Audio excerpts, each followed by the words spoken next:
Well, good evening again, Star Wars players, Star Wars fans, Star Wars aficionados. Coming to you live with another exciting, interesting, and wonderful edition of Holotheatre. Joining me tonight is my guest co-host, guest star, Matt Lutz, member of the team New Allies. And joining us tonight for, I believe it's his first time on, is Mr. Ryan Sersen. Ryan, welcome to Holotheatre. Glad to have you on tonight. Well, not only are you a first time, long time listener, you're also a long time deck building challenge winner. So I believe you won like how many? Three.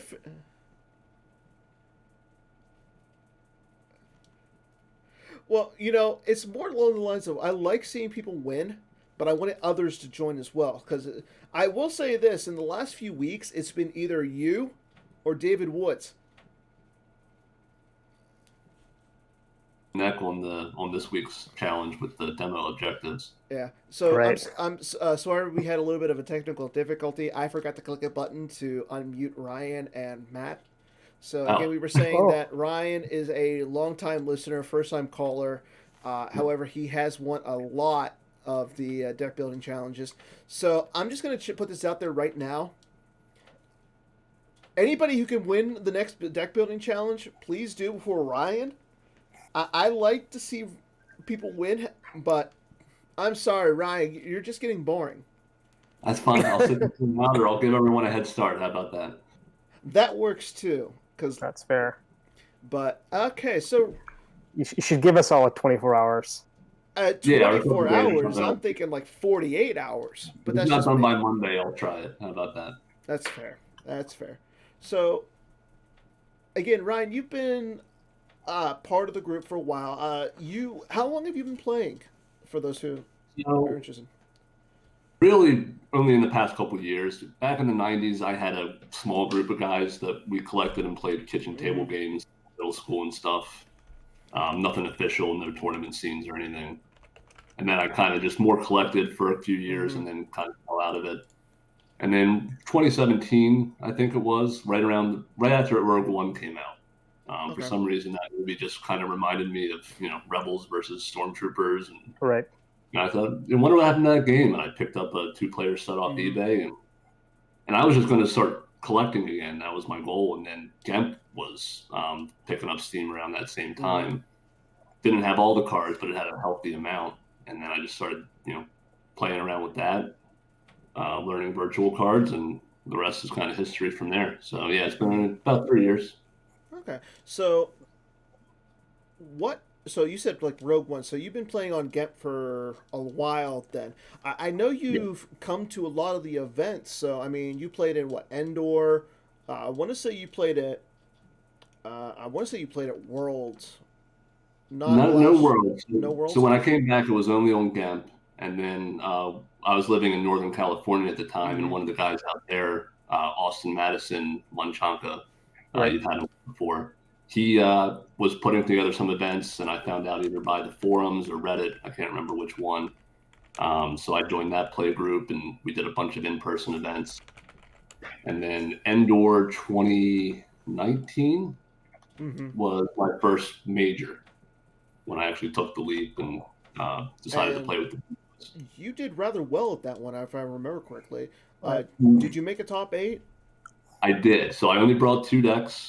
I had no intention of doing anything special. Got off to a 4-0 start and ended up winning a fifth game to get a spot. Mm-hmm. And yeah, ended up playing the same two decks the next day, and Matt Wadden killed me in the first round.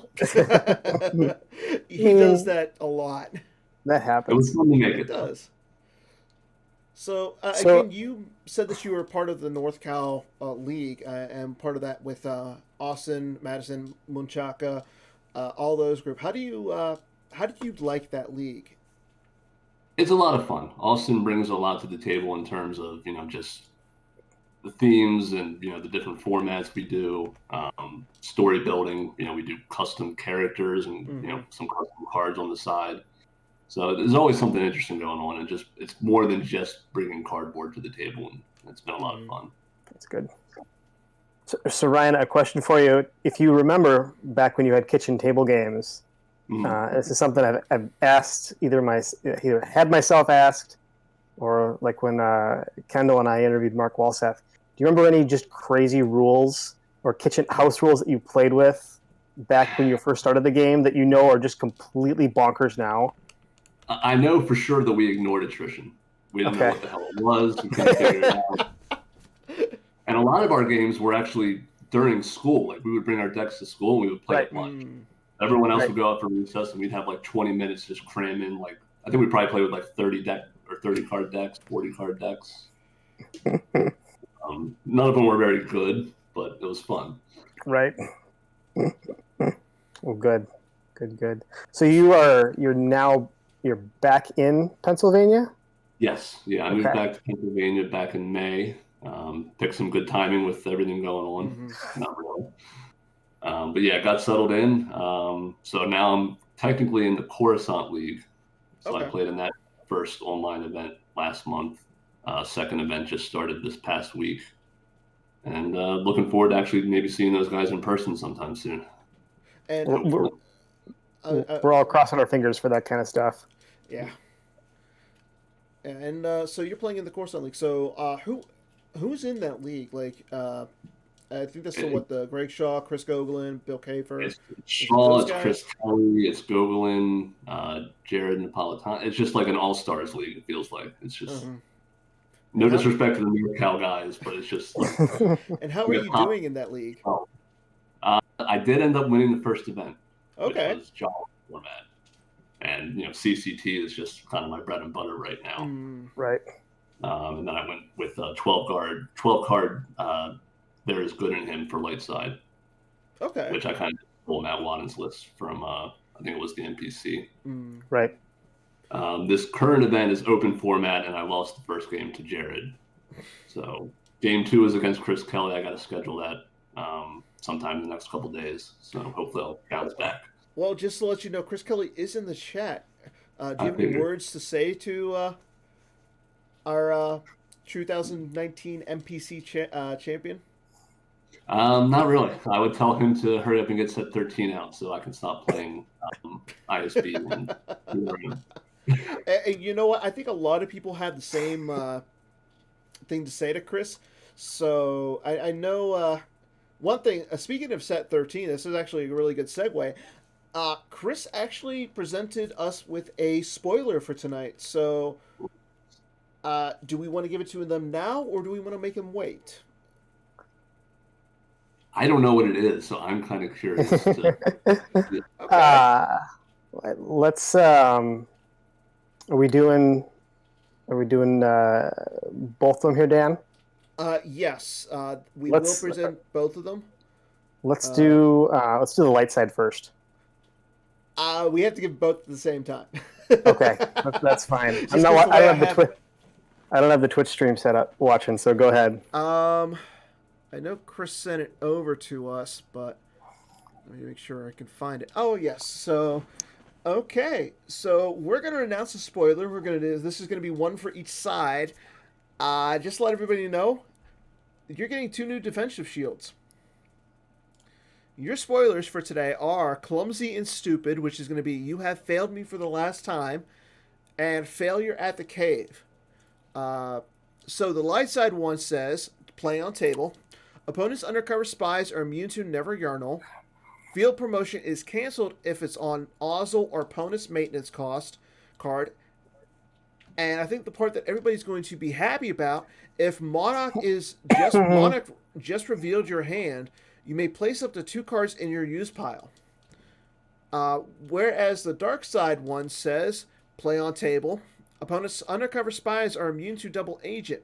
While a Jedi test on table, a projection of Skywalker is canceled.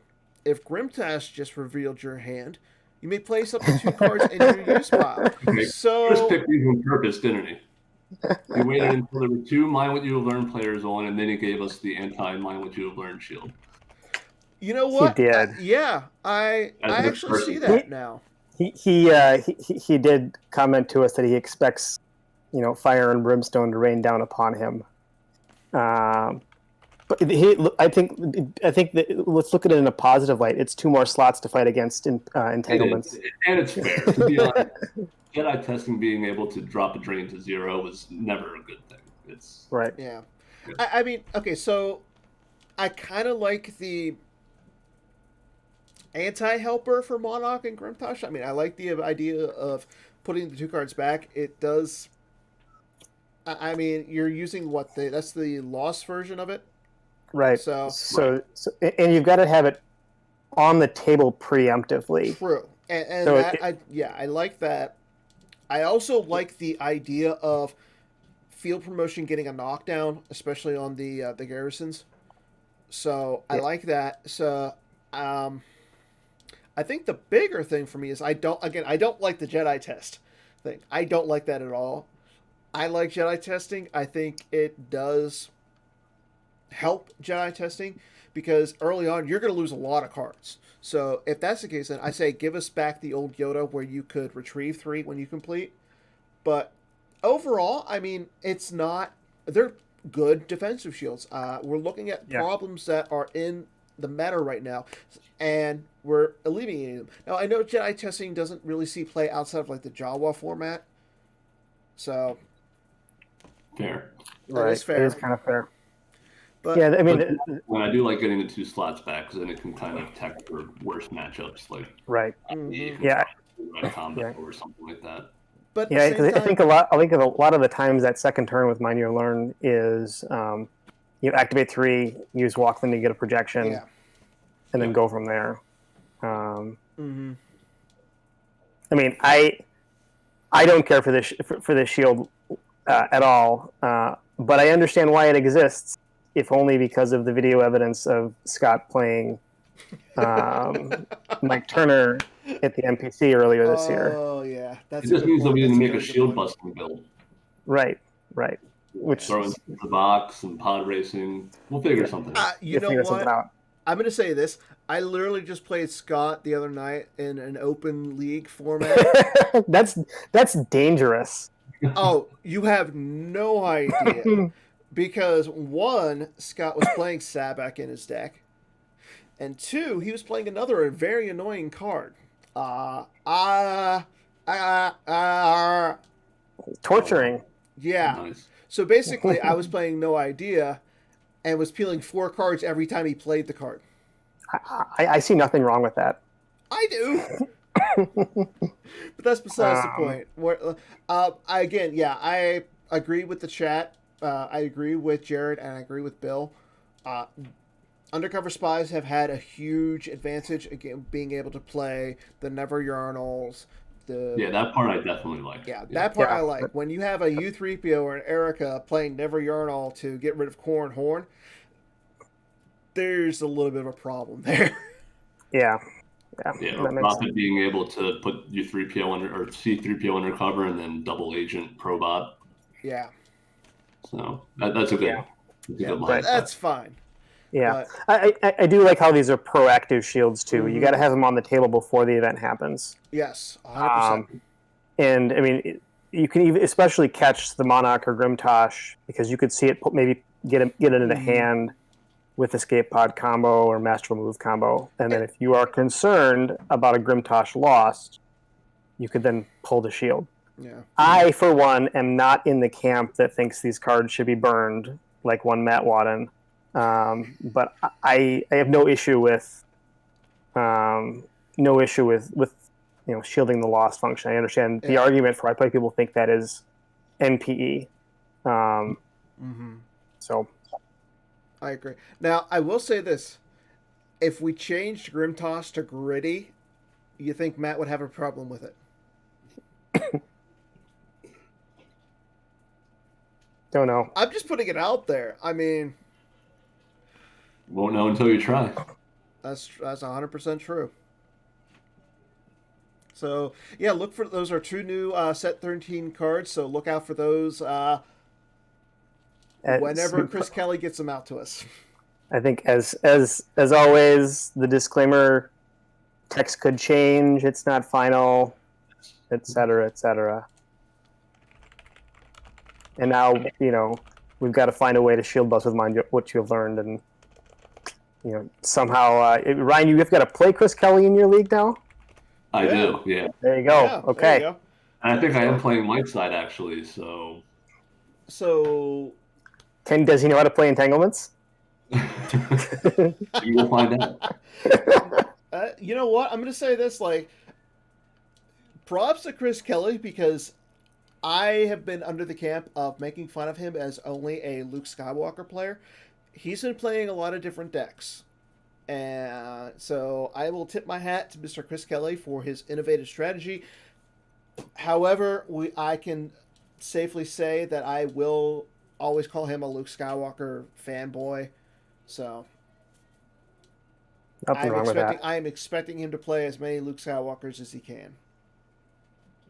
It's a safe bet.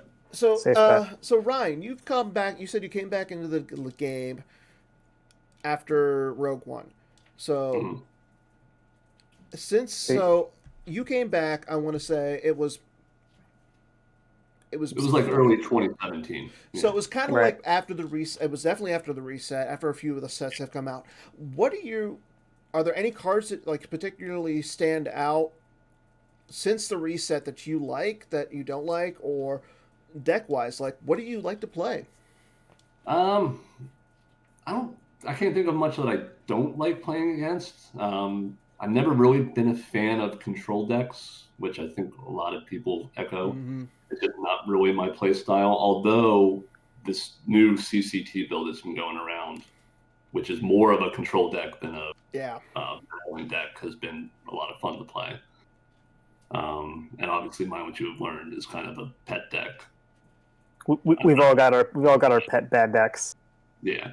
But no, I've always liked alien decks, whether it's AOBS. I tried my hand at QMC a few times, not with as much success as others, but things that are a little more off the beaten path, I guess. Right. And I mean, I've seen you have success with Legend. You were one of the first players, especially in Endor. I want to say last year at the previous Endor 2020, you played Legend for one. Did you play Legend for day one as well as day two, or was it strictly day two? I played it on day one and then in the Constellation on day two. Yeah, and I had more of a blast. It was a blaster ping version. Okay. Which was a little bit different. It pulled solo from the antechamber and then pulled his gun, and you could set up neighboring beats and throw people in the control phase, and it did decently. It's a fun deck. It does a lot of things really well. Right. Yeah, I think I lost a game as CCT to you early in the OCS, I think this year. That sounds, I think I remember that. Real grindy game. Wow. Well, yeah. This is my cat, Rocky. He's a big animal. We've had Brian Fred's cat on, so I think we need to have more pets on. That's one thing I'm saying. I want to see whose pet is the best pet. Maybe a pet off. Why not? I mean, we're learning about the players. Let's learn about the pets too. Yeah. So yeah, great to have you in the game, Brian. I'm glad to see that you're having success out in the Coruscant League as well as in the Alderaan Operatives, the North Cal League. Ryan actually just won the last event, which was a interesting event because before I want to say the players were allowed to present. Sorry. You're talking about the NorCal or the Northern California one? Yeah, where the players basically said you're allowed to ban a deck for each side, and nobody knew beforehand. So, Ryan, you could have said you want to ban Legend and ISB. I could have said Jedi testing and ISB. Well, because we both said ISB, our bans it's only one. So, but the light side lost. Format, because a lot of people pick decks that other people like to play a lot. We have Austin plays map all the time, so we banned that right away. There was a guy who played Auto that got nixed, but no one banned CCT or No Idea or Hitco. So those were basically the four that we ended up with. Yeah, a lot of people just brought those out and played them. I mean, there were still some interesting decks. Somebody else would say it. Yeah, and I like that. I mean, we have the job. We have the open format. I like those different formats. So if anybody has any idea on like open formats like that for their leagues or something, just let us know. Like I would love to see more of these open formats on GEMP Right. maybe. No, Ryan, are you playing in the online European championships? I did not. I missed Okay. it. I wasn't sure if I wanted to do it or not, and then Right. I kind of missed the cutoff window, and it's probably fine. I think I'd want to take a break before Worlds. Right. Okay. So are you then just working up toward Worlds? Are you helping folks with OCS stuff coming up? Yeah. So I'm doing the Coruscant League. I'm helping my teammates with OCS prep. That's Jared, Connor, and Adam, who won last night? Monday night. Team Moneyball, we call ourselves. So shout out to Team Moneyball, interesting. I like that. lots of data, lots of analysis, and trying to find an edge anywhere we can. So Well, if you got Adam Fletcher on your team, that makes complete sense. yes, Yeah. that was a lot of stuff to go through before Texas Mini Worlds. I was gonna say that guy has more data on Star Wars players than what's legally should be allowed. I'm just saying. I'm okay with it. Yeah. Mhm. I mean, if nothing else, for example, when we were when they were looking at the European Championship for doing the online, and then I'm playing in the virtual format, which is just weird. Yeah, I look at that. That looked like it would be a lot of fun to try to come up with something for that. I've got Taco Bill did a great kind of breakdown of it a couple of weeks ago, and like it's just weird things like Imperial Command is banned, Rebel Leadership is not. Like the weird mirrors where one side is okay and one side is not. Going back to Adam, I asked him as part of the should we ban no idea from that format discussion. I asked him to grab I think from his NPC data earlier this year, the cards that had the most virtual cards in it, and so we could have that list. We wouldn't have that information without him pulling all that stuff and the work that the teams did to the deck checks, for example. Yeah, he puts a lot of work in for that, and the fact that he does it all by hand too or just manually watching games. You know what? I did not know he did it all by hand. That's even more impressive. Right. So, props to Adam. So, yeah, that guy needs a big thank you. He's done a lot of work on gameplay too, so he's got his hands on a lot of stuff right now, and it's much appreciated. Right. Right. Okay. So we talked about it earlier that Ryan likes to do deck building challenges. So first of all, I want to say congratulations to both Ryan and David for completing the last week's challenge. Ryan, you completed the dark side, so you will get the T-shirt from Scott for Maul's Electro Binoculars. And nice. I believe that David got the light side, so David won with the light side, so he'll get the Fall of Legend, as well as the foil Holotheatre. Oh, very cool. Thank you for those. Yeah. I'm hoping by November to have new ones. So, again, everybody's going to get the Holotheatre until November. So, I kind of want to take, like, some of our favorite co-hosts and put some other ones together. So, we'll talk about... So, Bill Kafer is in the chat. He's all excited. He wants to see about the winning, what people will win. But first of all, I'm going to let everybody know what you're going to win. You'll win the foil Holotheatre, but on top of that, Scott will present you with another T-shirt. Scott's going to give you the T-shirt for Activate the Droids. That interesting, seldomly used effect from the Palace. So I have to even look up what that does. Right? Yeah, like Scott's pulling out weird cards, and I love it. So he is one of the members of the club, if you will. The Mind What You Have Learned Club. He is. Activate the Droids. Activate Deploy on the your droids. blockade flagship. May not deploy on a site. Whenever you initiate battle at a related planet site where you have a battle droid, you may activate 2 force or retrieve 1 force. Which is interesting because Invasion is generally a very force-intensive deck. Mm-hmm. Yeah. And then looks like Captain Dauphine pulls it. And Bill just messaged me on social media showing that he has the deck builder open. He has the card in his deck. Well, I'm sorry to let you know this, Bill, but the deck building challenge might not be used. Activate the droids might not be used in this deck. But the challenge is the most activated force in a battle.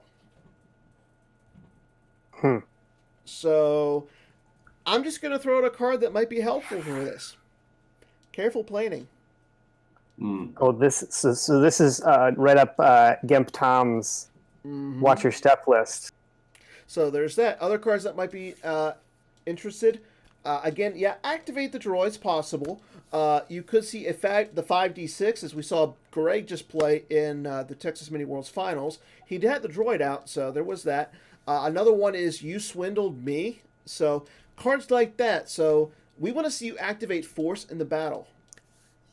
Can you play spaceport speeders during battle? That's a good question. That's a good question. And But, I do believe you can. I think, let's see, spaceport speeders. Yeah. I want to say you can.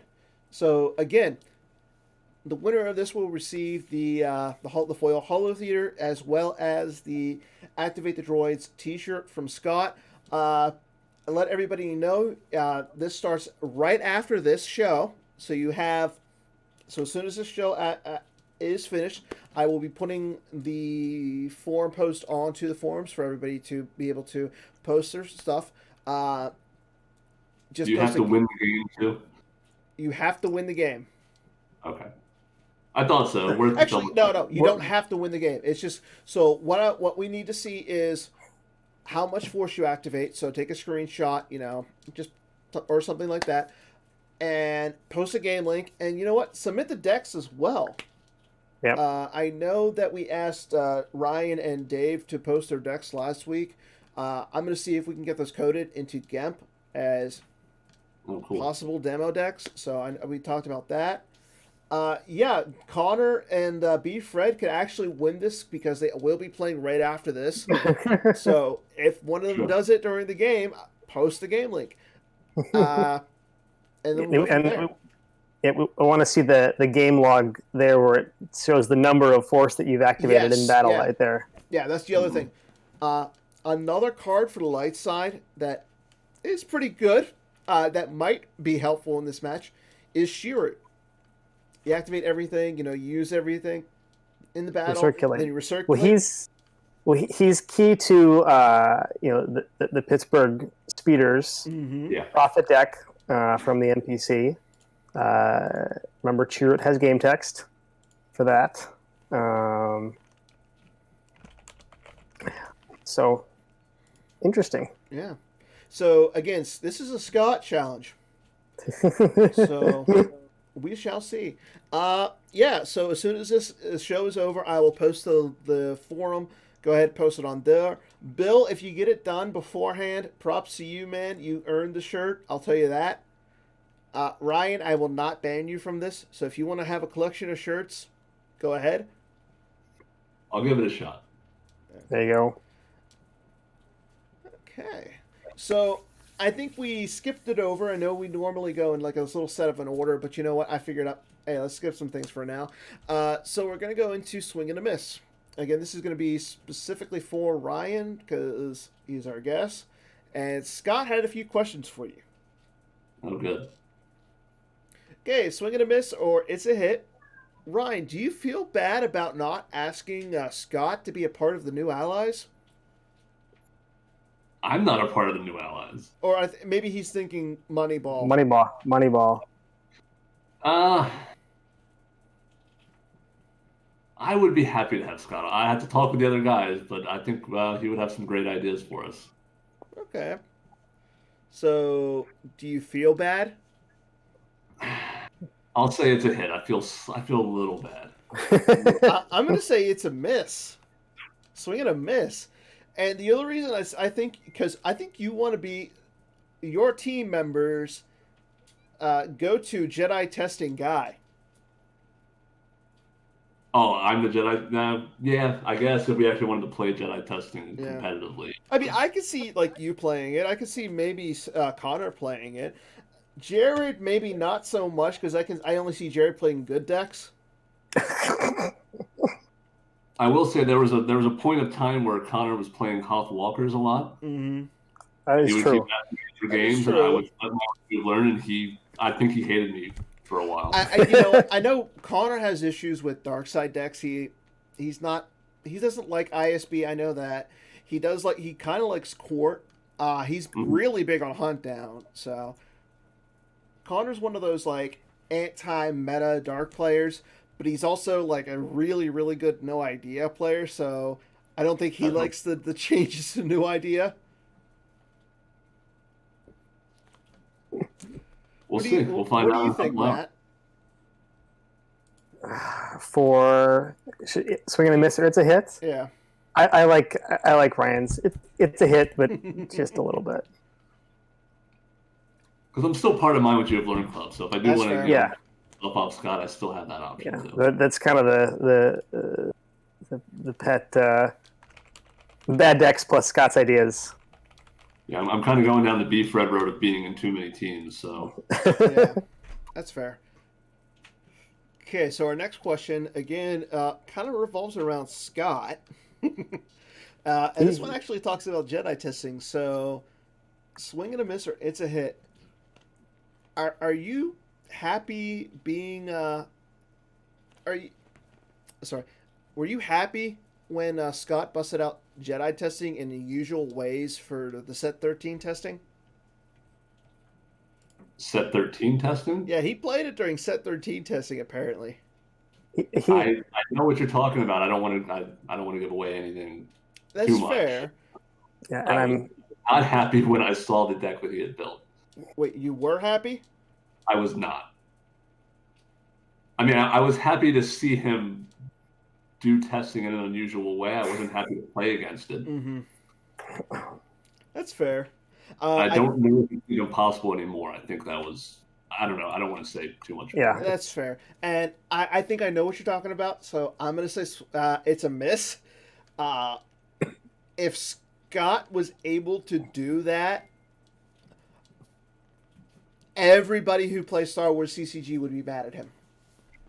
Yeah, I'll say it's a miss. I was happy for him, but not happy overall. Yeah. I will take a hit on that, if only because I think the idea of playtesting is try to break stuff, and I am always happy when Scott tries to break stuff. That's fair. Yeah, you know, again, Scott. Otherwise, Fight Club. That's true. I got one question though. It's a hit or swing and a miss. Scott out of the brain.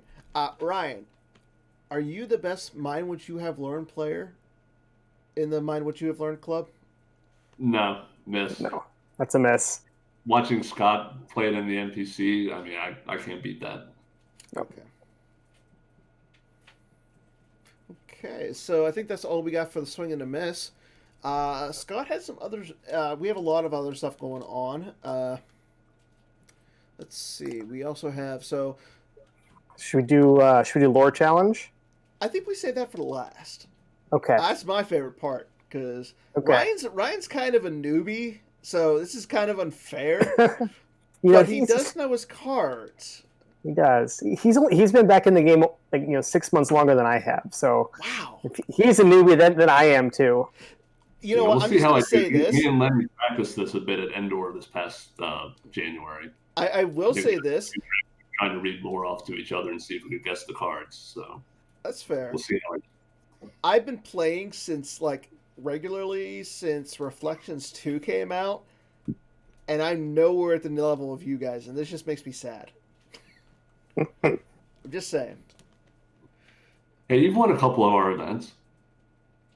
And I did make it out of the pod round by Mm-hmm. blacking you. Yeah, you got like 36. Wasn't it? Yeah, that's true. So, That happens. It does. Just ask one Mike Kessling. Hey now. Mike, I love you, man. I'm sorry. At least he Hey, now. remembered. At least he remembered to play aim high. you're never gonna let that go, are you? No, it's no, probably not. Not for a while. I think I got one or two more left in me. Probably one more. Yeah. So Scott did want us to talk about a resource of the week. This is where we talk about some of the things that players for Star Wars might be interested in seeing. One of the ones he was talking about is a backup, per se, of the old Decipher website. So this way you could see some of the stuff that Decipher had on it, such as like the deck list, card lists, and everything like that. Unfortunately, I tried out the link that he sent. It's decipher.ruddog.com. Unfortunately, it's a broken link right now. However, I will be posting this on the forums after this. If it does work, per se, we'll let everybody know about it. But yeah, I like Scott providing extra stuff for the players. I know we've talked about Comlink, which is a downloadable app to all Android-based phones. I don't think it's out there for Apple yet, but again, I could be wrong. I've been wrong about a lot of stuff, so we'll see. As for the card of the week, actually, Scott has another kind of like an interesting idea. This is based on John Lawley's Legacy 2008 NPC deck, where you start Careful Planning V with Yavin 4. You have the Haven out, and it's kind of like he says it's quicker than the Y4 Ops deck, so you can actually drop a bunch of dudes down. You have Haven already on the table and everything. Unlike Y4 Ops, where you have to grab it with the Walkling or search for it. I mean, don't get me wrong. I like Y4 Ops. I think it needs a little bit of a boost, and I would love to see it have a boost. I think it's one of those, like a tier 2, maybe a tier 2.5 decks. It's good in Jawa, but it's not really good in the open meta. So this might be a different way to build the deck. What do you guys think? I was looking at this, and it's definitely faster because you don't have to pay for Haven. The thing that I think it's missing,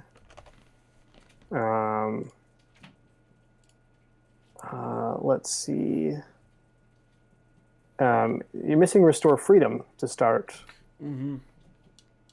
Yeah, I like the faster setup. I don't know if I'd want to give up the force drain bonuses and the extra retrieval objective. That seems like to be the big driving factor behind Y4 to me. And I love the deck. I played it a lot. I'd have to look up that list and maybe try it out. Yeah. Yeah, I mean, I was going to say, sorry. Unfortunately, we don't have the list. This is something that Scott pulled out, I want to say, from his memory, or maybe he does have the list. But probably has it somewhere. Well, just know as a CPV deck, I could start with that. True. Yeah. I mean, it's I mean, ahead, you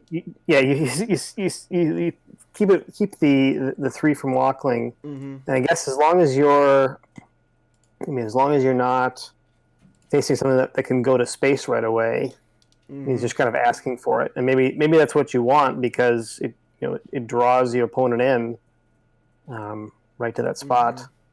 So you would start Haven, a new secret base, I guess, to pull systems.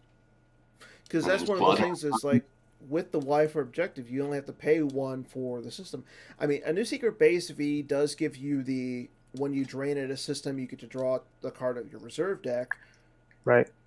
But I mean, are you not starting like squadron assignments? Are you not? You don't play the Walkling. There's other effects that you see played, but normally it's Walkling, squadron assignments, and another effect. So. Yeah. Maybe you would maybe run like a Might of the Republic for Mothma for Chandrilla. I don't know. That's not a bad idea. Yeah. Or you could float. You could float the "Don't Tread on Me" virtual to help find a new secret base or something like that. True. Which I think you were talking about the 12 card starts earlier for your TIG deck, Ryan. I think the Surface Defense V and Don't Tread on Me V to help find immune to alter effects. I think that was an underrated function of those cards. Yeah, even in my CCT that starts any methods necessary, I still run a Surface Defense just to Agreed. Wipe, decree, you'll be dead. Right. Yeah, there's 3 or 4 effects that the deck wants to get out. So right, and I do the same. I did do the same in my CCT lists. Yeah, because it just makes sense. So here's another question. So I know both of you have said that you played the Y4 Ops. What cards do you think would improve it? Like, what would you want to see made design-wise to improve that deck in particular?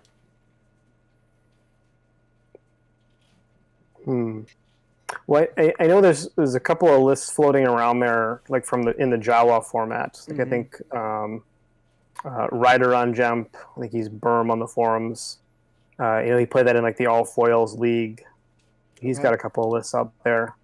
I haven't played it for probably a couple of sets, so I'm not sure what it especially needs. I think Design did a great job with the Red 5 virtual, so it can deal with things like Hunt Down. Yep. And then of course, we've got the Falcon, the EP7 Falcon, and then Solo and Ray. I mean, so you get a lot of matching ships. You can go all X-Wings, you could go all Snub Fighters, you can go... I would love to see more people play, Gold 1 and Dutch V. Yeah. Because I don't think that, even though they're low power, but they still, right, it's just underrated, and it's one of those things that I think back to the Jawa format. When you cut off the top of the meta, things rise to the surface. So that might be one thing. Yeah, I was gonna say one particular problem that I know that it has is with like a map. If you don't get BB-8 in his ship early on, well, you're cutting off your retrieval. So I remember I played Yavin 4 at that first Endor event I went to, and one of the games was against Matt Sokol, who was on Matt Blasters, and that game was over in like 7 minutes. Yeah, it was just guy, gun, 8 damage to my, I couldn't liberate anything. It was map is an issue, especially with no retrieval. Right. And it's helped there because you have BB-8 in Black Squadron 1, so you can get him on the table. And you've also got Snap Wexley and his matching ship to cancel drains at Jakku. But otherwise, what are you going to do?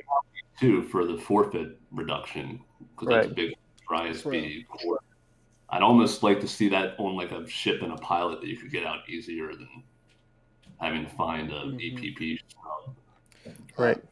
Another problem with the deck in particular is it's very vulnerable to an Ellis beatdown. Like, unless you're playing the Insurrection or something to cancel Ellis, you run the risk of the Ellis coming in, because you won't be able to deploy the spies once Dodonda is on the table. Right, and that's if you play Dodonda though. That's so. Yeah, a lot of my builds I don't even play him because it just feels like a risk. The +1 is nice, but late side's got so many Destiny 5s that it can float. Right.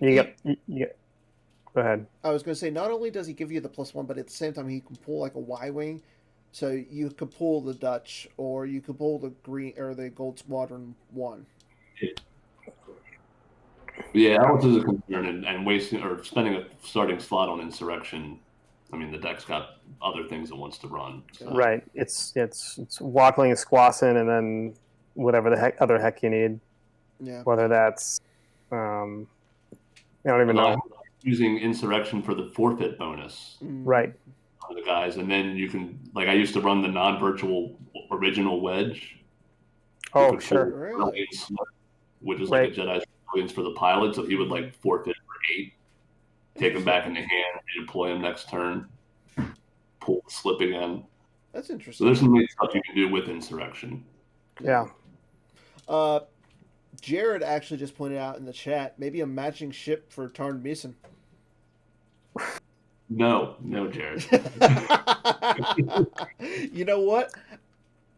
I would be interested in it. I mean, it would be good against ISB, but at the same time, putting him on the Falcon or even the Ghost, and I know Ryan Jelson did that at Endor this past year.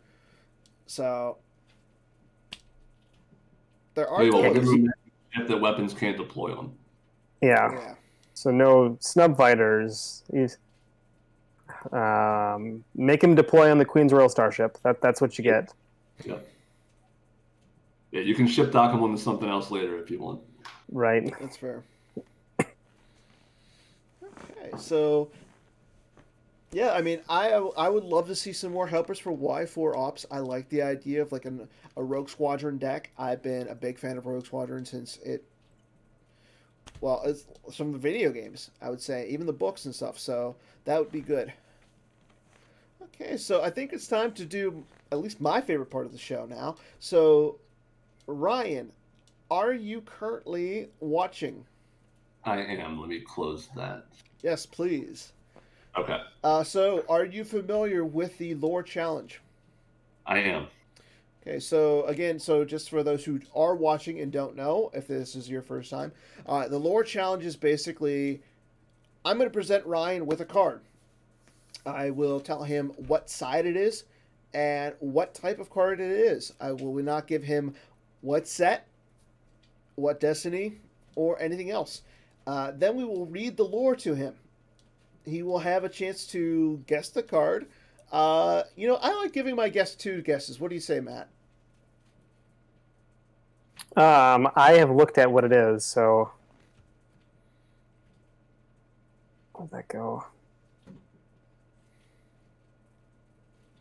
So I know what the card is, so I will not be able to participate.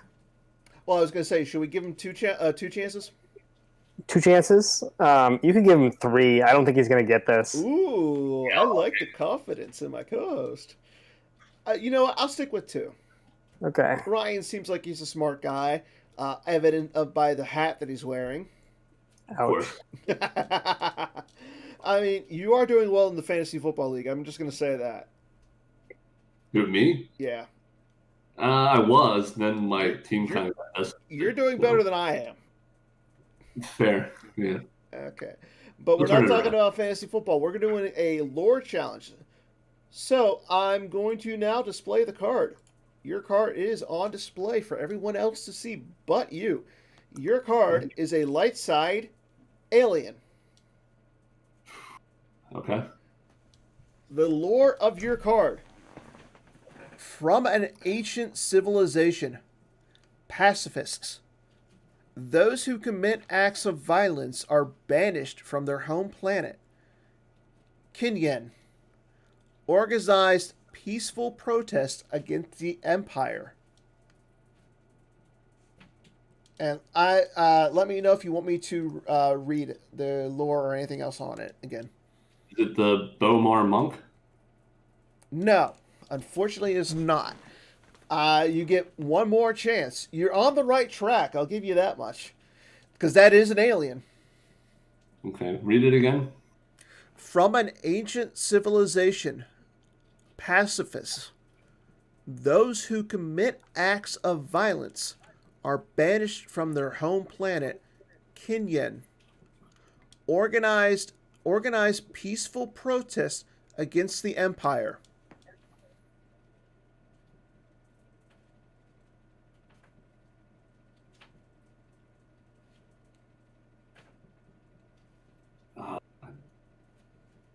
I really thought it was the monk.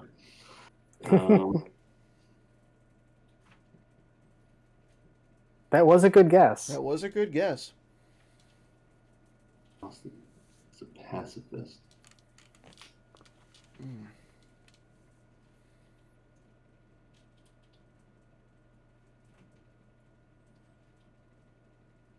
I don't know. I'm just gonna draw a blank. Okay, I'll give you one more hint. It's a 3-dot alien. Yeah, I figured it was non-unique, but I'm not sure if this card has ever been in a published deck list either. So I don't think so either. Gran? What? Is it a Gran? Gran? Gran? What do you say, Matt? I think you give it to him. Hey, it? Ryan, go ahead and turn on your Twitch. If it is, I don't know if it counts because the 3-dot was. Yeah, the 3-dot was a clear giveaway because, I mean, it said 3-dot. That could have been any alien, but at the same time, that was a really good hit because they have 3 eyes. But yeah, you win. I'll give it to you. That's a good guess. That was a good guess. I like that. Your first guess was a good one, but props to you. So congrats to Ryan for being only the 3rd person to win the lore challenge. Thank you. And good job. I had never heard of this card. We did a Java's Palace sealed event. We did. That's why I thought she would get it. Yeah, so the 3-dot, I was trying to think of aliens that like don't want to battle or do something against battling, and I was like, they retrieve, don't they? That was fun. I like that. So yeah, I want to see people. So again, I think from now on, I don't think we're going to show the card at first on Twitch. So I think from now on, we're actually going to limit so we'll give 2 guesses for the guest star. And for those who are watching at home, we will give you the chance to win too. That's fun. Yeah, I like that. So that way people will pay attention to us talking. There you go. So I think it's time I think it's that time of the night. I want to say thank you to our guest star, Ryan Sersen, for coming on for the first time. I want to thank Matt for my co-host. I want to thank everybody else to watch as well. And I just want to remind everyone that in approximately 37 minutes, huh? We're not done yet. We are not done yet, everyone. In 37 minutes, we will have the OCS Top 16 match between Connor Stubley Britton and probably the nicest guy in all Star Wars CCG, Brian Fred. Connor called out Brian right after he was snubbed by Paul Myers. I'm just saying, like everyone wanted to see Paul Myers versus B. Fred. However, Paul Myers. Are they playing both? They will be playing both sides. So they will play their first game here at 11 o'clock, I believe. So let me double check this, but I want to say it's 11 o'clock Eastern, and then they will follow up right into game 2. So long night, folks. Yeah, it's going to be a long and exciting night. Ryan will be joining me as the co-commentator, followed by Joe Olson. So it's going to be a long and interesting night. So stay tuned to that. Stay tuned to the forums, Slack, everything. And then, you'll have it's going to be a long night. We got a lot more OCS coverage. And then tomorrow is game 2 for Greg and MHT, Matt Harrison trainer, for the Texas Mini Worlds Finals. Again, for those who did not watch that game, I believe MHT is up by 23. Yeah, I think that's right. That's the right number. Yeah, MHT was up by 23 after a intense Jedi business beatdown. Jedi presence. That too. Jedi presence. Sorry, I believe he had 51 power in that battle. Before Destiny. Yeah. So good game from that one. So again, we'll have game 2 tomorrow. A lot of OCS coverage. So stay tuned to the forum. Stay tuned to Twitch. Stay tuned to Slack. And we will see everybody in just under a half an hour at this point. So thanks everyone. Thank you. Thanks, guys.